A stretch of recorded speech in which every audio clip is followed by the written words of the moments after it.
Di Instagram Abah sendiri membicarakan soal perselingkuhan antara RK dan LM ya, Bah ya.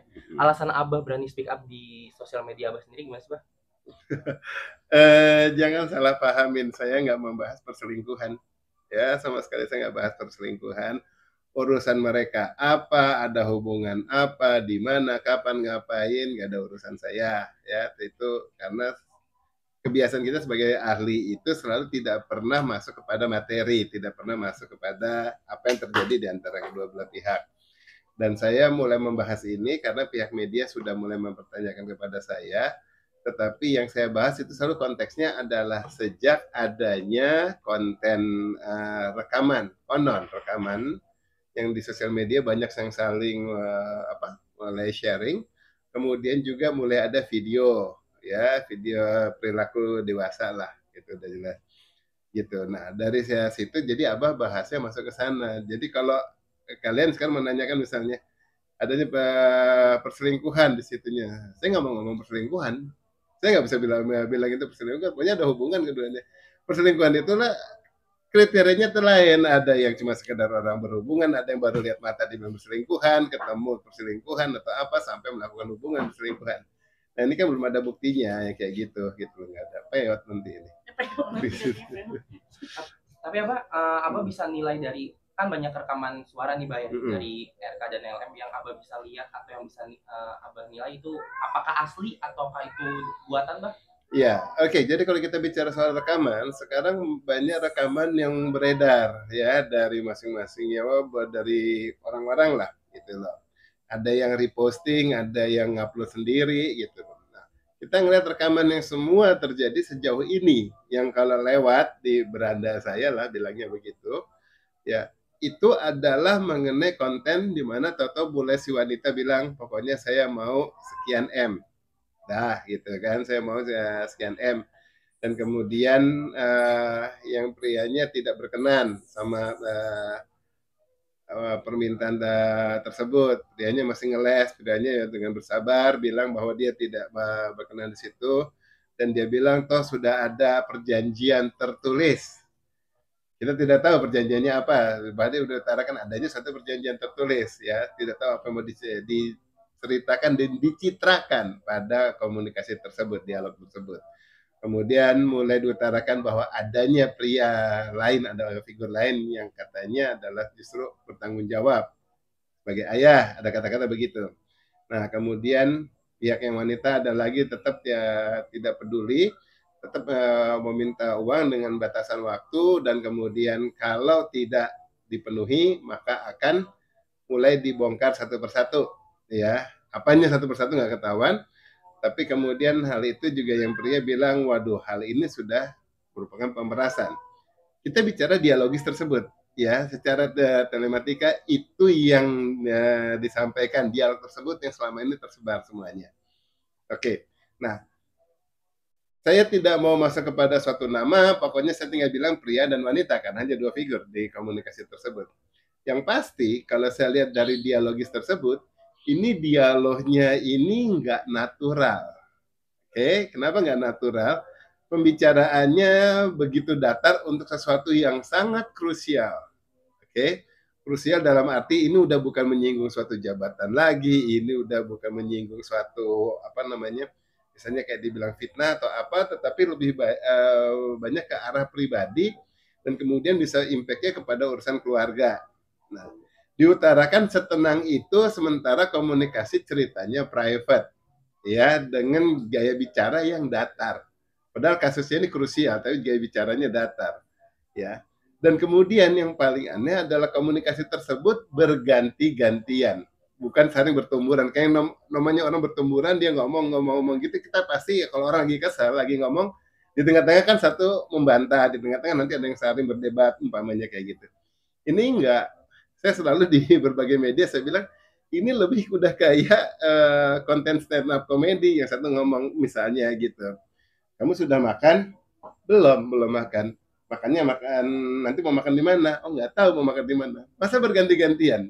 Ya komunikasi A B ya nggak komunikasi datar. Sangat berganti-gantian dengan jeda yang standar. Oke. Dan salah satu pihak, saya nggak usah sebutin ini siapa, saat dia bicara itu ada noise. Tetapi saat pihak yang satunya bicara, noise ini hilang. Jadi satu pihak noise-nya berbeda dengan yang satunya lagi. Nggak usah saya bilang yang mana. Tapi kalau secara digital diperhatikan ada itu. Ya kalau dari yang biasa orang nggak akan dengarkan itu. Tapi kalau kita udah digital kan juga cara memeriksanya lain ya dengan cara yang biasa ya itu ada. Nah dengan demikian bahwa tidak mungkin ada suatu komunikasi misalnya lewat media apapun, kemudian komunikasi digital. Nah, komunikasi digital ini kemudian saat terekam, tapi saat yang satu bicara, nah sini kedengaran, tetapi saat yang satunya bicara ini hilang. Nggak mungkin, karena namanya komunikasi itu bukan kayak HT yang berganti-gantian. Komunikasi sama terus. Jadi, misalnya contohnya kalau di belakang saya ada macan, suara macan lagi ngegeram atau lagi mendengkur gitu lah. Yang di sana ada suara selalu misalnya di bengkel motor, ada suara motor terus. Bukan berarti kok saya ngomong kedengaran suara macan dan saat melawan bicara saya dia ngomong baru kedengaran suara motor. Kalau namanya komunikasi ya suara motor dan macannya itu saling bercampur terus di belakang suara kita baik sedang ataupun tidak lagi bicara, itu akan kedengar terus. Tapi ini nggak berganti-gantian. Nah, dengan demikian, oh ini merupakan satu potongan-potongan. Ya, nah kalau dari satu potongan-potongan-potongan, udah berarti ini adalah adanya suatu rekayasa. Ya, itu satu. Dan rekayasa ini gimana dibentuknya? Bisa memang rekayasa yang dibuat berdasarkan dari komunikasi yang lain kemudian dipotong-potong disusun sehingga terjadi komunikasi yang seperti ini, atau yang memang rekaman dari AI misalnya tinggal menggunakan figur suara yang satunya dan suara yang kedua masing-masing pihak, ya kemudian direkayasa kita tinggal ngomong apapun suara yang keluar adalah suara si figur tersebut. Yang namanya AI sekarang suaranya udah mirip, bukan mirip doang tapi mirip banget. Ya tinggal sekarang kita masuk pada konteks di mana apakah ada suatu emosi dalam bicara tersebut, apakah ada suatu ketenangan bicara tersebut, misalnya apakah yang bersangkutan kalau ngobrol selalu dengan ketenangan yang kayak gini, apa kadang-kadang dia naik turun intonasi, nah sebenarnya kelihatan, tapi ini nggak begitu datar. Ya dengan demikian, bagi saya konten yang sekarang beredar ini adalah suatu konten rekayasa, ya, suatu konten rekayasa, direkayasa. Tetapi sekarang kalau rekayasa berarti ini konten palsu atau kayak gimana? Bisa jadi dari suatu komunikasi yang asli kemudian dipotong-potong. Mungkin bisa kayak yang satu dia ngobrol sama siapa, pihak yang satu ngomong sama siapa, dipotong-potong kayak tadi yang saya bilang. Ya dipotong-potong. Sebagai contoh, saya bertanya misalnya, kamu nanti berangkat pakai apa? Pakai motor. Ya kemudian pakai baju apa? Batik. Dipotong-potong-potong, kamu nanti berangkat pakai apa? Pakai batik. Gitu ya. Pakai berangkat apa naik apa? Naik batik. Ya kan pakai baju apa? Baju motor. Bang itu nggak bolak-balik itu bisa aja tinggal dipotong-potong kayak begitu. Ya, jadi memang nggak natural kalau yang saya utarakan gini, tetapi di komunikasi yang tadi di sana ini adalah satu komunikasi yang tadinya nggak ada urusannya sama itu, kemudian dipotong-potong seolah-olah jadi adanya komunikasi seperti ini. Dan komunikasi tersebut jelas ada suatu plotting. Ya, plotting itu adalah bagaimana pembicaraan yang dipotong-potong, apa bukan pembicaraan, topik yang dipotong-potong, tujuannya apa? Pada akhirnya membentuk suatu framing, membentuk suatu pengarahan kepada masyarakat, jadi ya, kepada pendengar lah, untuk kemudian berasumsi. Plotting dalam hal apa? Ada 3 hal yang paling jelas. Pertama, yang satu menyatakan adanya suatu hanya concern mengenai ada uang, permintaan uang, tidak mengenai pertanggungan anak ataupun kepentingan anak, penanggung-jawaban enggak. Hanya kayak soal minta uang aja. Oh, ini pihak satu ini hanya mau minta uang doang nih, gitu. Plotting yang kedua menyatakan bahwa dia adalah pihak yang sekarang lagi menjadi korban. Ya masyarakat lagi fokus sama dia dengan berbagai kasusnya dia dan sekarang dengan isunya ini. Gitu. Kalau itu yang pria lah dia ngomong kayak gitu. Dan terakhirnya ada plotting lagi bahwa yang satu seolah-olah mau mengungkapkan beberapa kasus lagi yang lain, yang kecil, yang akan diungkapkan. Tetapi kemudian yang pria bilang, wah ini sudah merupakan pemerasan. Oke, nah kalau yang namanya pemerasan itu akan terjadi kalau kita sudah melakukan sesuatu, ada mempunyai suatu anggaplah hal yang tidak baik, tapi kemudian akan dibongkar untuk uang diamnya ya harus membayar, itu pemerasan. Tapi kalau kita tidak melakukan sesuatu dan kemudian ada yang bilang mau membongkar, silakan mau bongkar apa? Ya nggak akan merasa diperas dong. Ya itu mau bongkar apa? Nggak ada lagi sama sekali yang perlu dikhawatirkan itu. Jadi keluar kata-katanya harusnya bukan pemerasan tetapi fitnah. Oh itu mah berarti fitnah dong misalnya kata gitu karena tidak urusannya sama saya. Nah, kata orangnya kan begitu. Nah, dengan demikian di sini adalah sesuatu yang memang by design komunikasi tersebut. Tinggal sekarang kita lihat siapa pelakunya. Pelakunya bisa misalnya dari pihak yang pria untuk mendesain bahwa di sini oh ini wanitanya ini orangnya memang nggak benar nih, memang sengaja untuk melakukan pemerasan. Walaupun memang terjadi hal yang seperti yang dia dimaksud, tetapi kan tujuannya adalah sebagai pemerasan misalnya. Ataupun kemudian dari si pihak yang wanita, ya misalnya wanita yang mengunggah yang kayak gini, pihak yang wanita kan berkemungkinan ya ini kedua di situ. Nah, yang wanita ini adalah karena mau mengungkapkan adanya lagi hal-hal yang lain akan dibuktikan berikutnya ya hal yang lain akan dibuktikan berikutnya. Nah, hal yang lain akan dibuktikan berikutnya berarti apa? Masih ada selain hal yang kayak gini. Entah apa itu mungkin dalam suatu pembicaraan pribadi. Dan yang ketiga adalah dari pihak ketiga yaitu apa? Buzzer. Jadi bukan yang wanita, bukan yang pertama, tapi sekarang pihak ketiga yang memang untuk membuat suatu arah pembicaraan yang lebih bikin kisruh kali atau bikin ricuh gitu biar akhirnya pembicaraan wah liar kemana-mana ya pergerakan kemana-mana. Nah kalau dari pihak buzzer ini yang masih perlu penelusuran karena nanti dari pihak buzzer bisa jadi ini buzzer ini adalah independen memang dia sendiri hanya pengen membuat satu komunikasi itu aja atau dia memang diminta oleh salah satu pihak ini ya jadi lewat pihak ketiga di situ si buzzer ini yang dia kemudian mengunggah ini dan kemudian sebar kemana-mana. Nah, hal itu yang nanti perlu diungkap. Kalau sekarang kepada media saya tidak pernah mau mengungkap. Ya kenapa? Karena ini kan baru pembicaraan ya, biasa, penjelasan biasa. Tetapi nanti kalau udah secara hukum dipenjelaskannya, kemudian kepada orang hukum dan demi hukum baru saya jelaskan yang lebih mendetail dengan penelitian lebih mendalam lagi atas konten yang memang benar-benar kita telusuri dan valid secara standar untuk pemeriksaan data gitu. Tapi kan Abah sendiri kan asli Bandung ya, Bah ya? Nah, dari Abah sendiri pernah nggak sih Bah ngobrol secara langsung sama RK? Nggak mau jawab itu nggak ada urusan matematika. Pertanyaan lain. Tapi berarti ini mungkin aja AI juga nggak sih Bah sebenarnya? Kalau misalnya tadi kan Abah bilang kan mungkin ada pembicaraan yang dipotong-potong gitu. Apakah ini juga berdampak mungkin adanya teknologi seperti AI yang pada saat ini kan udah sangat canggih sekali gitu. Kalau saya lebih cenderung ini satu pembicaraan AI ya. Pertama kenapa? Karena cara pembicaraannya begitu datar dan terpolahkan standar. Dengan intonasi standar, nggak ada satu emosi yang kayak gimana, baik dari pihak wanita apa yang pria sekalipun. Ya, nah, bicaranya nih, kalau seorang yang wanita tersebut udah sangat orang yang pihaknya menang banget deh, gitu ya, udah pegang terus banget. Dan kemudian yang satu santai banget. Oh, itu mencecernya akan lebih-lebih lagi karena sudah sangat terus di tangan, tidak hanya setenang yang ini. Bayangkan kita sudah lagi mau ngadu sama seseorang yang orang itu tersebut tidak mau bertanggung jawab, tapi kita sangat menang banget, itu udah punya data banget, kemudian dijawabnya kayak biasa-biasa aja. Siapa yang orang tidak akan lebih nyecer ini kalau enggak santai-santai aja gitu kan? Ya. Nah, yang namanya AI memang AI itu di mana-mana sampai sekarang AI tidak pernah punya emosi. Ya, AI itu tidak punya emosi, tidak punya intonasi, tidak punya dialektika, benar-benar hanya sesuatu yang komunikasi datar aja karena penerjemahan biasa.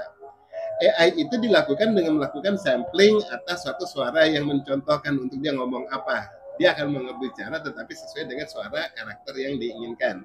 Ya. Nah, yang namanya ini yang memberi contoh bicara kata-kata, dia juga mungkin kan bukan figur yang bersangkutan, jadi ngomongnya mungkin nggak pakai emosi, ngomongnya sangat dijaga karena bukan dari hati, mungkin dari baca. Nah, jadi kan bukan aktor lah misalnya. Nah dengan demikian ya keluar kata-katanya standar banget sebelum oh ini bisa di radio ya pembicaraannya kayak gitu. Lebih most likely ini sebagai suatu AI, tetapi kalau bukan hal AI nanti bisa terbukti yang saya bilang ini adalah suatu pembicaraan memang real di antara keduanya itu, tetapi merupakan suatu pembicaraan yang tadi yang tidak ada konteksnya di sini kemudian dipotong-potong. Potong-potongnya udah confirm 100%. Ini pembicaraan yang dipotong-potong, bukan memang pembicaraan lagi dua belah pihak lagi komunikasi gitu. Ya karena suaranya juga sejajar. Nah saya tahulah ada satu hal yang saya nggak bisa utarakan kalau kepada publik, tapi nanti akhirnya kalau kepada sidang itu akan saya utarakan. Dan kalau sidangnya nggak tertutup ya itu juga kalau saya dipanggil yang menjadi saksi ahlinya. Kalau sidangnya tidak tertutup nanti kan juga akhirnya diulaskan kepada media, tetapi setelah sidang. Bah, kalau tadi juga nih adalah AI, kira-kira berapa persen kejernihan yang dibuat sama si yang bersangkutan Soal persentase itu udah masuk hukum. Udah masuk hukum, saya nggak mau bahas. Lalu Bah, untuk yang Abah singgung di Instagram tadi itu tentang video itu, boleh dijelasin dong, video seperti apa sih? Oke, jadi video benar-benar suatu ya video perbuatan orang dewasa dengan keterbukaan yang memang lagi melakukan sesuatu dengan beberapa gaya tertentu di dalam satu kamar, ya, dengan ciri yang sangat jelas mengenai salah satu figurnya, ya, gitu loh. Tapi siapa dan kepada siapa itu dilakukan itu belum saya mau bahas juga, karena beredarnya ini baru sangat terbatas. Tapi sudah ada dan tidak akan lama akhirnya juga akan beredar luas. Nah, kalau saya tertarik untuk membahas di sini adalah memang pihak yang dari situ memang ini ada ya, memang video yang seperti itu gitu, dan kemudian sekarang tinggal kita mau lihat kenapa video ini tampil, framing apa yang akan dibentuk di sini. Kembali ada yang mau diarahkan kepada masyarakat gitu loh. Ya, tujuannya apa nih video ini keluar, ya, nanti mau digiring apa. Kenapa saya bilang itu menjadi satu tanda tanya, karena pertama video akan menjadi suatu bukti yang krusial apabila nanti ataupun bukti yang dibilang A1 lah ya, valid, bukti yang valid apabila hal itu dilakukan seumur si anak plus 9 bulan. Berarti kan yang namanya terjadi sesuatu pembenih kemudian jadi anak di situ, karena umur si anak plus 9 bulan selama dalam kehamilan. Nah, hal itu nanti tinggal ditelusuri di video kapan misalnya kalau itu terjadinya. Untuk pembuktian akhirnya kepada siapa yang ayahnya, ya. Tetapi kemudian kalau soal pembuktian yang lain adalah bahwa apa yang mau dicitrakan kepada salah satu figur ini mau yang dibentuk dalam video itu, ya, nanti soal pertanggungjawaban itu juga bisa telusuri dari videonya. Jadi nyebarnya video ini juga saya bilang ini juga suatu yang by design gitu lah ya, ditunjukkan. Nah, saya tidak pernah mengungkapkan ya kalau untuk sebagai itu nanti apakah udah jadi bukti otentik atau apa-apa. Bukti otentik itu DNA udah jelas, tetapi saya nggak mau ke arah sana. Kenapa? Udah DNA itu adalah ranahnya orang medis. Saya bukan seorang telematika, saya nggak mau ngomong soal medis. Tetapi kalau dibilang nanti ini bisa jadi suatu bukti sebagai bukti tambahan, iya. Ya, dan kemudian tujuannya nanti kayak gimana, ya nggak ada urusan, karena saya pihak telematika nggak ada kepentingan secara hukum. Akhirnya itu menjadi anak yang bersangkutan, ya silakan diurus sendiri. Kalau ternyata bukan, ya silakan ditindak sendiri. Kalau ada mesti bertanggung jawab, ya silakan dilakukan. Telematika tidak pernah masuk kepada faktor hukumnya, nggak ada peduli kesananya. Hanya pembuktian sekarang secara digital hal ini apa yang kelihatan dari data, bukan menuntaskan kasus, tetapi mengungkapkan fakta. Oke, menyinggung soal video yang sudah mungkin Abah sudah melihatnya juga. Video kan banyak juga sekarang yang menggunakan AI, Bah, gitu kan. Apakah menurut kacamata Abah sendiri, apakah di video ini memang fix ini memang video yang sebenarnya, atau ada kemungkinan ada editan yang mungkin menggunakan orang yang sangat mirip dengan si kedua orang ini? Biar kacamata saya yang jawab, katanya kacamata saya yang menjawab, kacamata sendiri.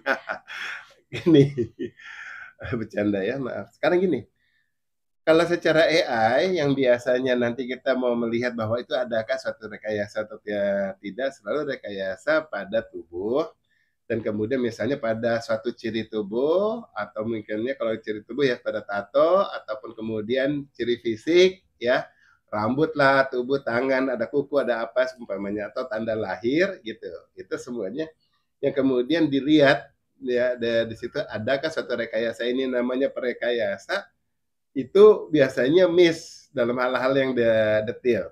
Kemudian dari angle, dari mimik wajah. Nah, mimik wajah di situ kalau udah suatu yang AI itu saya lagi ngapa-ngapainnya aja, lagi ngobrol, kan banyak tuh sekarang ya, ada berbagai figur, bahkan ada figur pimpinan negara, pembalap, ataupun figur publik, pemain bola, semuanya yang dibilang dia lagi bicara ngapain, malah ngomong bahasa Indonesia. Tapi gerakan kepala dengan apa yang dibicarakan itu sesuatu yang lain, yang sangat berbeda. Dengan demikian kalau berbedanya di situ apa? Dia sebenarnya aslinya ngomong yang apa, tetapi karena ini gerakan AI-nya adalah untuk mengungkapkan sesuatu, dia mulutnya sih dan suara mengutarakan sesuatu hal, tapi gerakan kepala itu tidak sinkron. Padahal harusnya sinkron. Ya kalau saya bilang itu sangat tidak benar, kepala saya akan bergeser gini. Nggak mungkin saya bilang itu sangat tidak benar, tapi badan nunduk misalnya kan nggak mungkin lah. Itu kalau di AI hal itu yang nggak bisa, belum murni bisa itu direkayasa. Dan dalam konteks video ini nggak ada AI-nya sama sekali. Videonya itu sih pure. Videonya pure. Artinya ini memang video yang sebenarnya. Video yang memang dia dilakukan ya pihak yang lagi dibicarakan lah. Boleh ditegaskan nih, Mbak ya, berarti pihak yang lagi dibicarakan itu RK dan LM atau gimana, Mbak? Pihak yang lagi dibicarakan. Oke, Mbak.